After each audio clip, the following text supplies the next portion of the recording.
Caramoche perd la mémoire.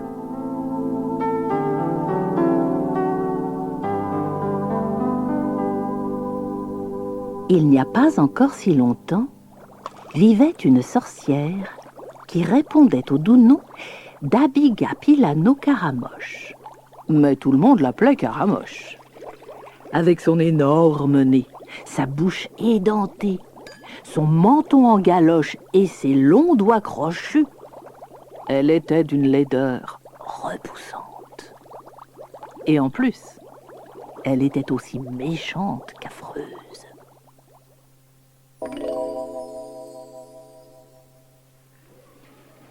Dès son plus jeune âge, elle était allée à l'école des sorcières. C'est là qu'elle avait appris son futur métier.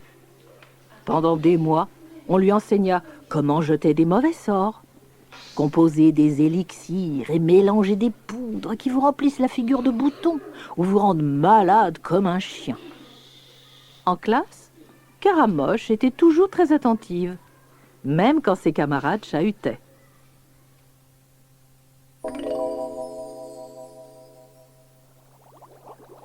Caramoche était très douée. Elle avait d'excellentes notes dans toutes les activités. Partout, elle était première. En mauvais sort, en récitation de formules magiques, en pilotage de ballet et même en travaux pratiques. Ses potions étaient toujours réussies, ce qui lui valait l'admiration de son professeur. Enfin bref, Caramoche était une sale petite sorcière, comme on les aime dans les écoles de sorcières.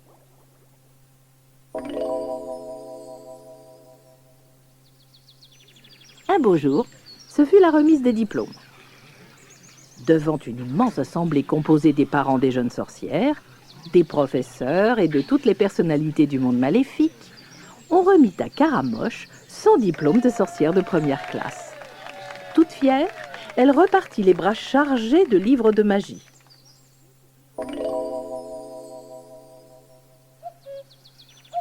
Sans attendre, elle se mit à expérimenter ses recettes.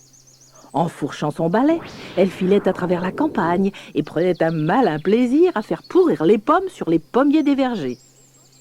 Elle devint très vite impopulaire à des kilomètres à la ronde.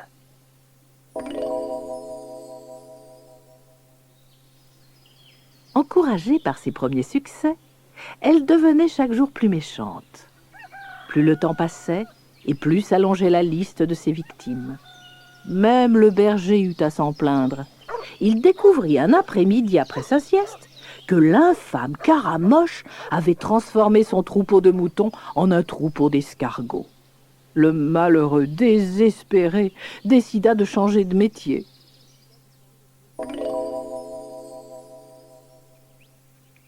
Tous les jours, elle avait un mauvais tour à jouer.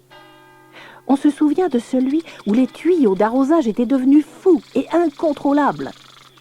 Pendant toute une journée et toute une nuit, les passants comme les habitants se firent copieusement arroser.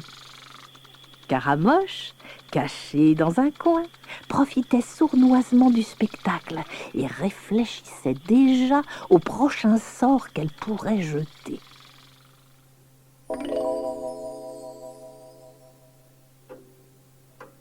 Les années passèrent et Caramoche vieillit. C'est alors que sa mémoire commença à lui jouer des tours. On pouvait la voir à la lueur des bougies, jusque tard dans la nuit, chercher dans ses livres le remède ou la formule qui résoudrait son problème. Mais au petit matin, fatiguée et déçue, elle devait admettre qu'il n'y avait rien à faire.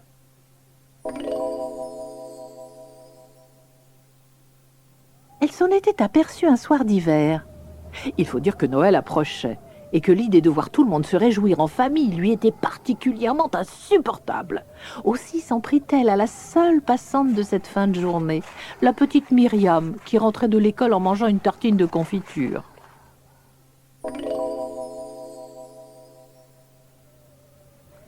À l'aide d'une formule magique dont elle avait le secret, Caramoche voulait transformer la confiture en moutarde. Mais, oh surprise! Au moment même où Caramoche prononce le sortilège, la tartine de confiture devient une énorme gaufre surmontée d'une montagne de chantilly. Que s'était-il passé ?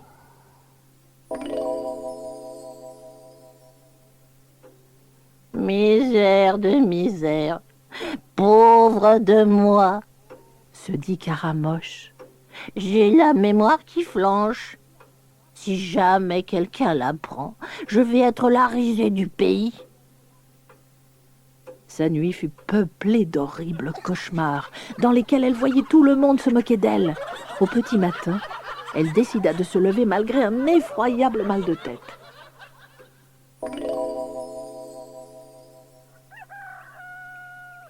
La voilà donc partie en campagne, où Marcel laboure son champ aidé de son cheval.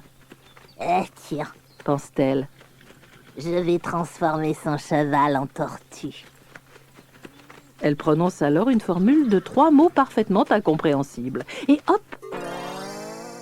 Voilà Marcel qui se retrouve au volant d'un tracteur flambant neuf, son cheval gambadant près de lui dans le champ.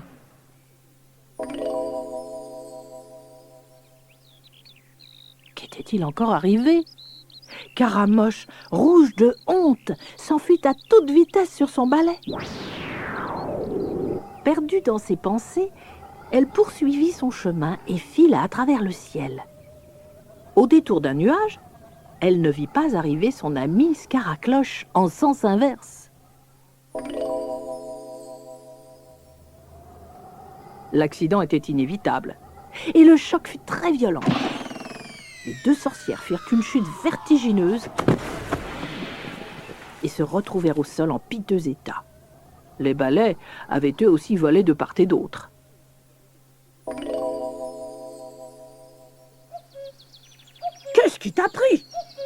s'exclama Scaracloche hors d'elle. « Tu es devenue complètement folle !»« Excuse-moi, répondit Caramoche.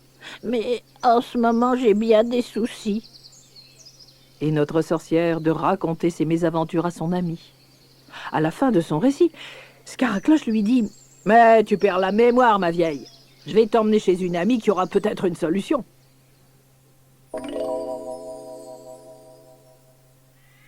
C'est ainsi qu'elles partirent toutes deux chez Clapacroche, une sorcière très savante. Celle-ci les accueillit dans sa maison et écouta patiemment l'histoire de sa nouvelle patiente.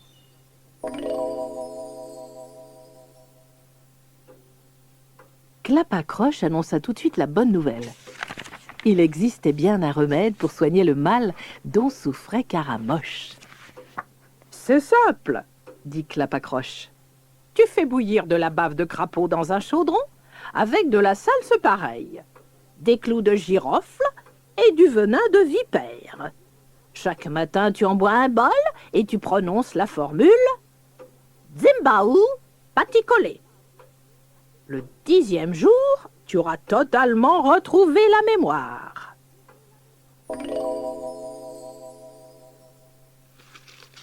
Aussitôt rentrée chez elle, Caramoche prépara la potion. Elle jeta les ingrédients dans la marmite qu'elle mit sur le feu. Une odeur bizarre se répandit dans la maison. Mais ceci n'inquiéta pas la sorcière, qui pensait que c'était normal et nécessaire.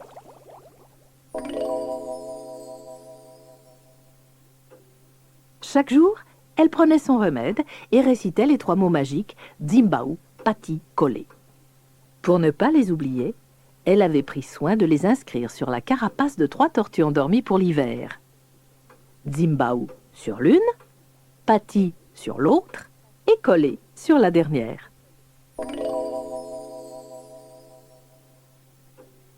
Par un après-midi ensoleillé, un rayon de soleil filtra à travers la fenêtre et vint réchauffer les tortues qui se réveillèrent. Celles-ci pensaient que le printemps était de retour, mais elles comprirent leur erreur en voyant les arbres dépouillés dans le jardin. Elles se rendormirent donc rapidement, mais non sans s'être déplacées.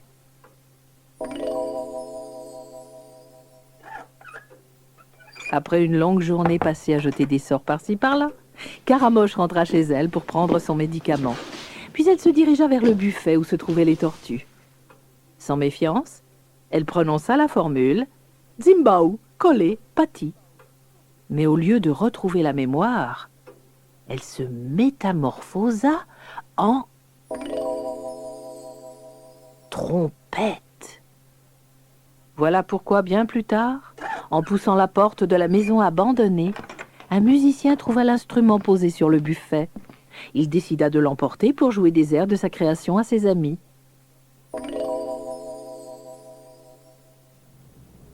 Mais c'était à n'y rien comprendre. À chaque fois qu'il essayait de rejouer un même morceau, aucun son ne sortait de la trompette. Le musicien avait beau s'époumoner, l'instrument ne voulait rien entendre. Tout le monde était déçu et avait l'impression que cette fichue trompette avait perdu la mémoire.